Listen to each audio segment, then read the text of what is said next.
Great morning mga katindahan. Welcome kayo dito sa RDW ni Madam Claire. So for today's video mga katindahan na yan, napakaganda ng pag-uusapan natin dahil nga isi-share ko sa inyo kung paano kami nagsimula sa negosyong school supplies. Yan. By the way, shout out kay Papart Vlogs. So yan, from Eastern Samar. Nakakatuwa na may pa-shoutout na si Madam, di ba? Yan. So, magbibigay din ako sa inyo ng tips and advice kung paano nyo nga mas mabilis na mapaparami din yung inyong mga school supplies dyan sa inyong mga tindahan. Ito na nga yung school supplies namin ngayon mga katindahan. Marami na tayong variant ng mga ballpen, yan. Meron tayong mga thick pen, ordinary, ganyan. Meron na rin tayo, marami na tayong stocks ng mga pangkulay. Meron tayo ditong stapler, bala ng stapler, oil pastel. Meron tayong mga branded na pentel pen. Meron din naman tayo nung ordinary, yung tigsa 10. Yan. Meron tayo mga notebook, chalk, papel, yan. Iba-iba, pang grade 1, grade 2. Meron tayo dyan ng mga yellow pad. Yan, may victory, may ordinary papel. Yan, meron tayo dito mga, yan, kung ano-ano. Yan, marami mga katindahan. Dumami na talaga yung stocks natin. Yan mga katindahan, yung stocks natin ngayon ng school supplies dito sa aking RTW. Pero bago naging ganyan yan mga katindahan, bago siya dumami ng ganyan, eto muna yung naging simulan namin ng school supplies. Yan. Yan mga katindahan. Diba nakita nyo mga katindahan, konti lang yung stocks namin. Kasama pa siya sa mga stocks ng mga damit, mga parking ng mga damit. Talagang nagsimula kami yan sa puhunan mga tindahan. Nasabihin na natin na nasa 5,000 pababa, hindi na siya tataas pa sa 5,000 yung panimula namin sa school supply. In-start lang namin ay isang rim ng notebook, isang rim ng big notebook, tapos ilang pirasong Manila paper, siguro 6 na piraso lang, isang rim ng papel, tapos mga pang grade 1, pang grade 2, ganyan. Tapos may kaunting lapis, may kaunting ballpen, may kaunting pantasa, ganyan mga katindahan. Yung mga common lang na school supplies.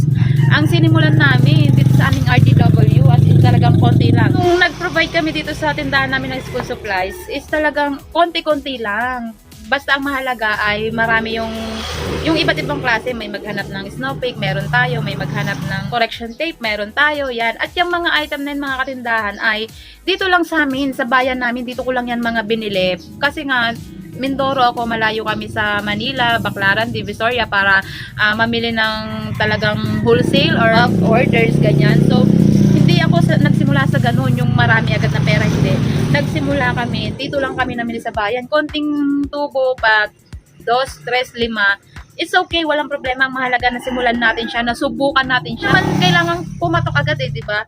Ang kailangan lang is yung madagdagan lang yung income natin sa isang araw. Kasi madagdagan tayo ng 5 piso. Halimbawa, nakita sa isang araw, sa isang buwan, magkano na yun, di ba? 30 days, may 150 tayo, di ba? Hindi lang naman siguro 5 piso yung mabibenta natin sa isang araw. At kung bakit nga pumatok dito sa lugar namin, itong mga school supplies, ay dahil almost lahat ng hanapin ng mga estudyante, mga magulang, yan, lahat ng requirement nila sa school ay naipoprovide namin.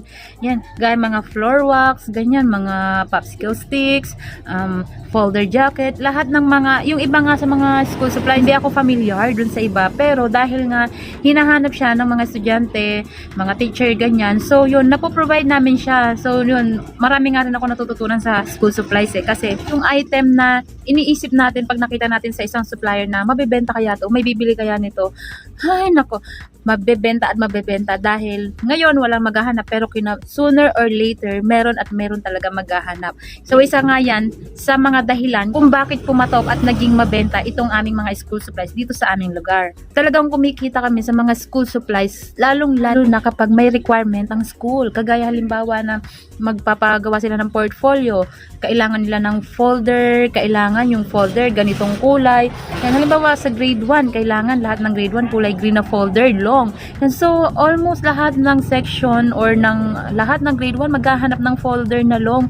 Yan, so, syempre tayo na tindahan, sino ba sa mga kapitbahay natin, nakarating natin ng mga may tindang school supplies, yung talagang pagpunta ng isang ng buyer ay kompleto, may lapis na, may pangkulay, may pantasa, may folder jacket, may yarn, may pangkulay, may portfolio, di ba?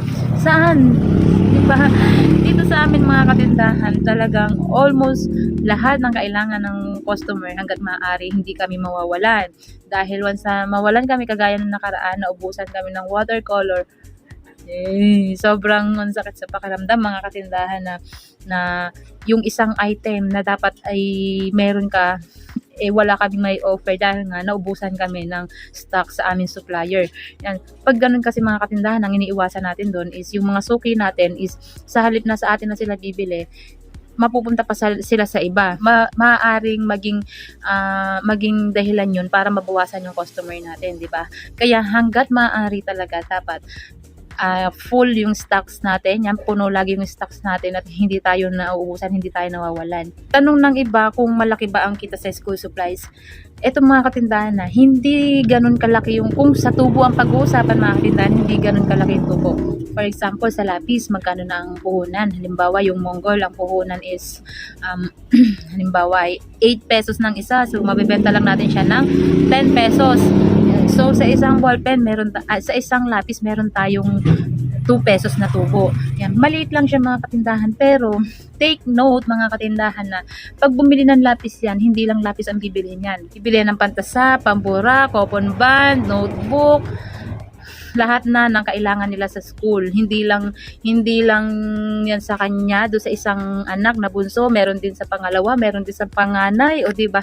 Marami mga katindahan, meron pang mga kamag-anak, pamangkin na bibilhan yan. So, kaya yung mga katindahan, wag tayong tumingin doon sa kung magkano yung tutubuin nung isang item na, ay sa lapis, ayoko magtinda ng school supplies kasi magkano lang, barya lang ang tubo yan.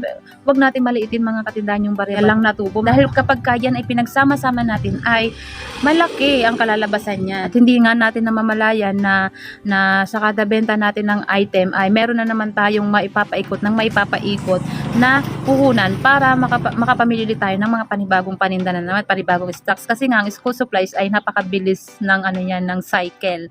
Yun naman ay kung sanay na yung mga tao sa inyo, kung may bumibili sa inyo, di ba? Kung wala ka pang school supplies diyan sa RTW mo or kung anong mang klase ng tindahan mo, chinelasan man yan, plasticware man yan, wala namang masamang magdagdag mga katindahan, lalo na kung meron ka namang extra na pwedeng, na syempre tayo nag-iisip, ano pa ba yung magandang idagdag dyan sa tindahan natin, di ba? Kung halimbawa ang tindahan natin ay puro tsinelas, hindi masamang magdagdag ng ibang variant mga katindahan. Kagaya ko nga, sumubok lang ako ng kaunti, pero ngayon, yan, kita nyo mga katindahan, ang dami nating stocks, talagang hindi kami nagpapawala ng item dito kasi ang mga tao nga ay sanay na pag pumunta dito sa tindahan namin, may hanapin sila na pentel pen, ganyan, kulay puti na pentel pen, yan, dito sa mga customer ko na lang ngayon na nalalaman na may mga ganun pala, yan, so naipoprovide natin lahat yan. Mga katindahan, hindi kasi palaging, halimbawa kagaya dito sa akin, meron akong RTW business, ang common ko na mga paninda ay mga damit.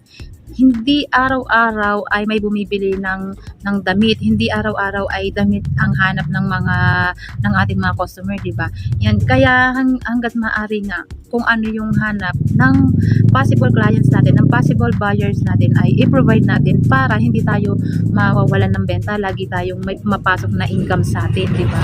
So yan lang muna mga katindahan for today's video. Maraming salamat sa inyong palaging panonood at pag-comment sa ating comment box. Yan, marami pa po tayong pag-uusapan, mga content na ibabahagi sa inyo para makatulong sa bawat isa sa atin.